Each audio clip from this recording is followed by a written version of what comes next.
On to our top focus this minute. It's a day of big diplomacy at the United Nations. The 193-member UN General Assembly will vote on a resolution opposing the U.S. government's decision to recognize Jerusalem as the capital of Israel.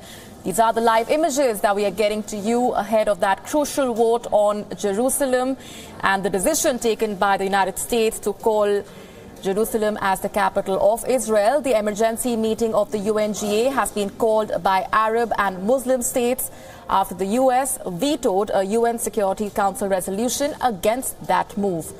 Meanwhile, US President Donald Trump has threatened to stop financial aid to countries that back the UN resolution. Despite global condemnation of his move, U.S. President Donald Trump has told the U.S. State Department to start work on shifting the U.S. Embassy from Tel Aviv to Jerusalem.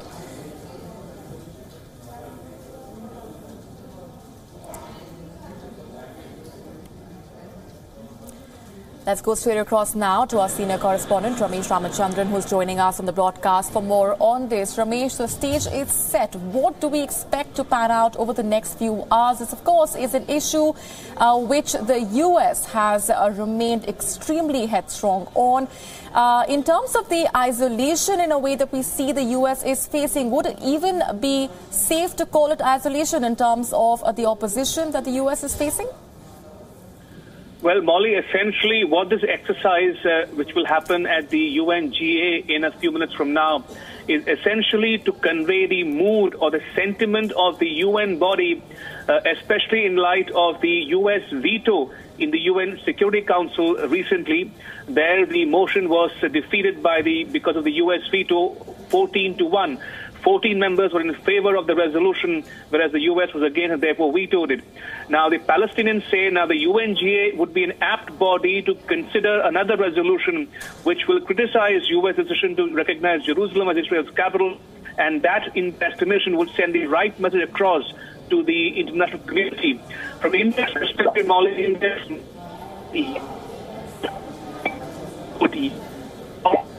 even after all that, Indian officials and diplomats say that India's decision will not be dictated by third parties. So we'll have to wait and watch how India reacts. But safe to say that the majority of the countries are likely to vote for the resolution and therefore oppose or criticize U.S. decision on Jerusalem. All right, stay with me, please, Ramesh. Why don't we also take a listen in once again to what U.S. President Donald Trump had to say earlier? I like the message that Nikki sent yesterday at the United Nations for all of these nations that take our money and then they vote against us at the Security Council, or they vote against us potentially at the Assembly. They take hundreds of millions of dollars and even billions of dollars and then they vote against us. Well, we're watching those votes. Let them vote against us. We'll save a lot. We don't care. That is what the U.S. President has said. Ramesh, in terms of the opposition, elaborate for our viewers, if there has been any support at all that the U.S. has seen, even through statements that have been coming in so far, or is it that the U.S. stands alone as far as this Jerusalem move is concerned?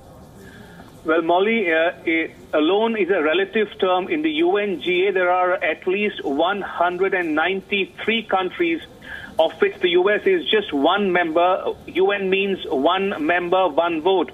So even if the U.S. manages to swing some countries away from the opposition side and brings them to its side, the majority opinion might still lean against the U.S. and U.S. might feel isolated yet again in the UNGA. But that said, that there is speculation that some countries may not send their heads of mission to the UNGA session, which has already begun in New York. Instead, they will send their deputies.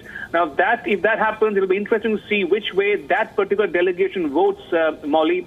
India, for its part, has said that even if the Indian envoy, Syed Akbaruddin, is not available or not present, the Indian delegation will be represented by another deputy or another junior official of the Indian mission. But the fact is that all countries will be represented at their designated places or positions in the hall inside the UNGA.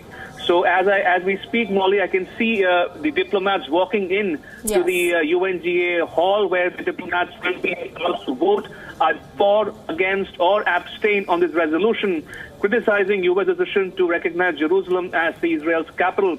So one has to wait and watch till the actual voting process begins. Absolutely.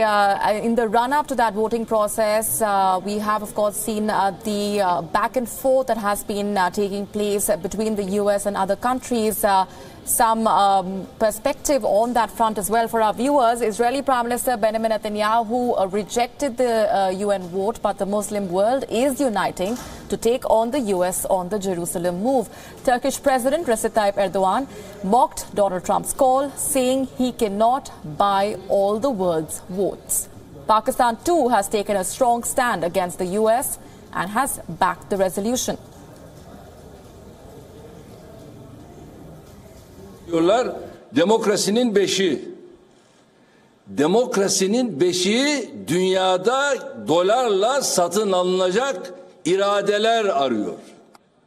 Pakistan firmly believes that the establishment of a viable, independent and contiguous state of Palestine on the basis of internationally agreed parameters, the pre-1967 borders, and with Al-Quds Al-Sharif as its capital, is the only lasting solution of the Middle East crisis. In this regard, Pakistan fully endorses the OIC position reflected in the final communique of Extraordinary Islamic Summit held in Istanbul on 13th December 2017. India, however, is likely to abstain. On the voting itself, I think we should just wait for the voting to happen. You will get to know in which direction we are going to vote. Going back across to my colleague Ramesh Ramachandran, who's been getting us the very latest. Ramesh, in a short while from now, we will be closer to ascertaining the mood of the United Nations General Assembly on this highly contentious move taken by the United States to declare Jerusalem as the capital of Israel. But let's just take a step back, and as we have been highlighting for our viewers where each country really stands. India, very interestingly, Ramesh, even through that response that was given out by the MEA spokesperson, very categorically stating India's position, but at the same time there is a possibility that India might abstain. Indeed, that's the sentiment one can infer. But that said, Molly, one has to be cautious here, and one should not prejudge or second-guess what the Indian delegation will vote, whether vote yes or no or abstain. But the fact remains, from India's perspective, India does not want to be caught in the crossfire between Israel and Palestine. Remember, India is one of those few countries which has good relations with both Israel, Palestine, and all the Arab countries in the region and beyond. So therefore, India has a unique position to play a more influential role in shaping the affairs of West Asia, the Middle East, as others call it. So therefore, that India says that third parties will not decide India's foreign policy postures, and that for India will take a decision based on its independent assessment without being influenced unduly by either side, be it Israel or Palestine. But the fact remains that Arab world is concerned and worried about which way India will vote. Remember, a few days ago, some of the Arab ambassadors posted in Delhi had called on the Union Minister of State of External Affairs in the Indian Foreign Ministry and conveyed their concerns and apprehensions in light of India's statement, which was seen by many as wishy-washy and non-committal, especially the issue of East Jerusalem as the capital of Palestine. Now, that is one phrase which has gone out of the lexicon of Indian statements over the last several years. So the Arab diplomats as a bloc, as a group, especially the OIC, the Organization of Islamic Cooperation, are worried about the fringe players, especially countries such as India, which decide the balance of power, as it were, in international relations. It will be interesting to watch how India and the other countries vote, whether they'll vote as part of a bloc or will take independent decisions based on their own respective national interests. All right, and of course, international lobbying has only intensified to get India on board for that session. We will be closer to ascertaining the mood of the UNGA on that highly contentious move taken by the United States in just a short while from now, as the stage is set for that crucial vote on the Jerusalem move taken by United States. We're going to leave it there for the moment. Our senior correspondent Ramesh Ramachandran, who's been getting us the very latest, appreciate you joining us with all of those details and inputs. Moving on for now, another North Korean soldier has defected to South Korea. This is the second known defection from North Korea in nearly 5 weeks. A South Korean Defense Ministry official said the low-ranking North Korean soldier defected across the heavily militarized border, though no shots were fired from North Korean army at the defecting soldier. South Korean military fired warning shots at northern troops. Soon after the soldier's defection, about 1,000 people from the north flee to the south each year, but few defect through the demilitarized zone, which is one of the world's most heavily guarded strips of land. 오늘 오전 중서부 전선 우리 군 지피 전방으로 북한군 1명이 기순해 왔습니다. 우리 군은 기순자의 신병을 안전하게 확보했으며 기순 경위와 동기 등에 대해서는 관계기관에서 조사할 예정입니다. 우리 경계병과 감시 장비에 의해서 정상적으로 절차대로 유도작전을 실시했습니다. 다만 구체적인 작전 사항에 대해서는 제가 말씀드리지 못하는 부분 이해 바랍니다. A vehicle plowed into pedestrians in Melbourne in Australia, injuring at least 12. The vehicle's driver, a 32-year-old of Afghan descent, and another man have been arrested. Although the police have ruled out any links to terror in the case, they are unsure of the motive. The incident took place earlier today when the driver plowed into holiday shoppers in a busy intersection in Melbourne City in Australia. 14 people, including a preschool child, were injured in that incident, which the police have called a deliberate act. The pedestrians were struck in front of dozens of people as they crossed the busy intersection at the beginning of peak hour. British Prime Minister Theresa May's Deputy Minister Damien Green has now resigned. This after Theresa May requested him to step down after an internal government investigation found that he had made misleading comments about pornography found on computers in his parliamentary office.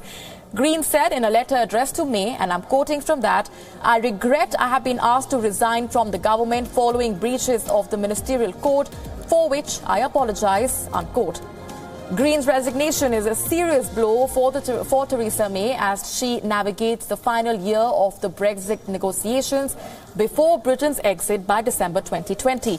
Green was appointed in the wake of her disastrous bet on a June snap election, which lost her party its majority.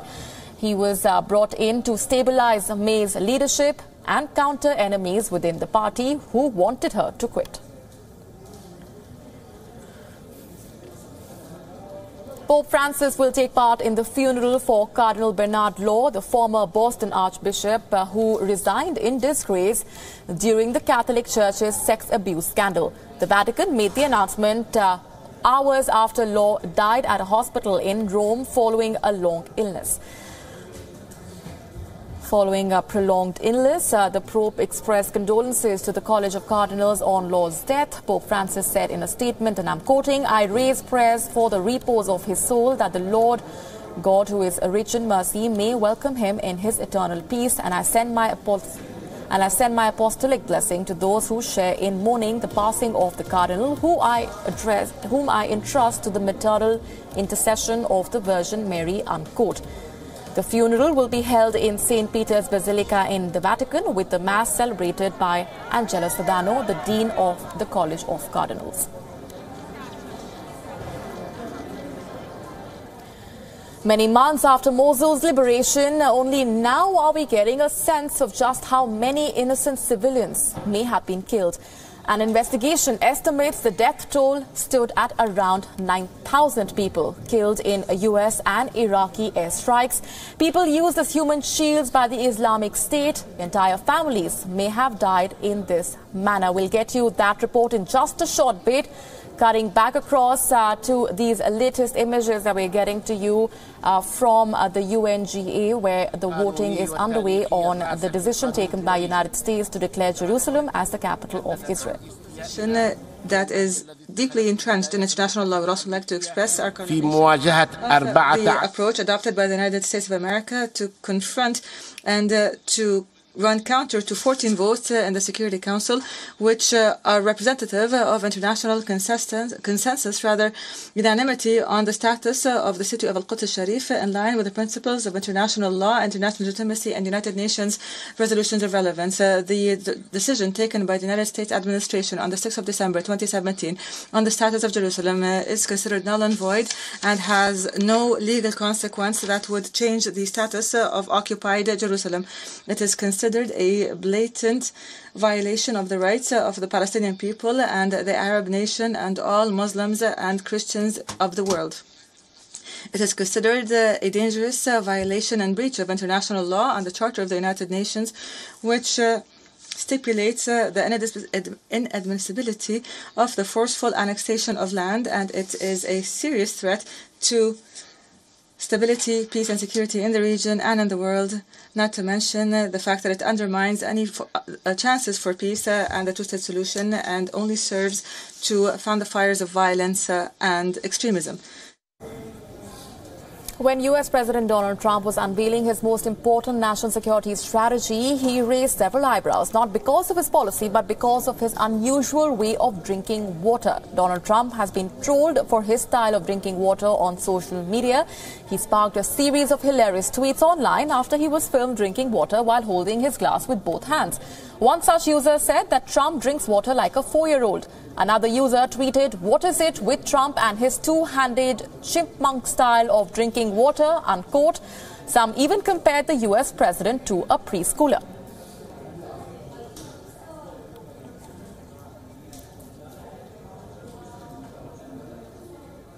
With that, it's a wrap on this edition for now. But as we say goodbye, take a look at this.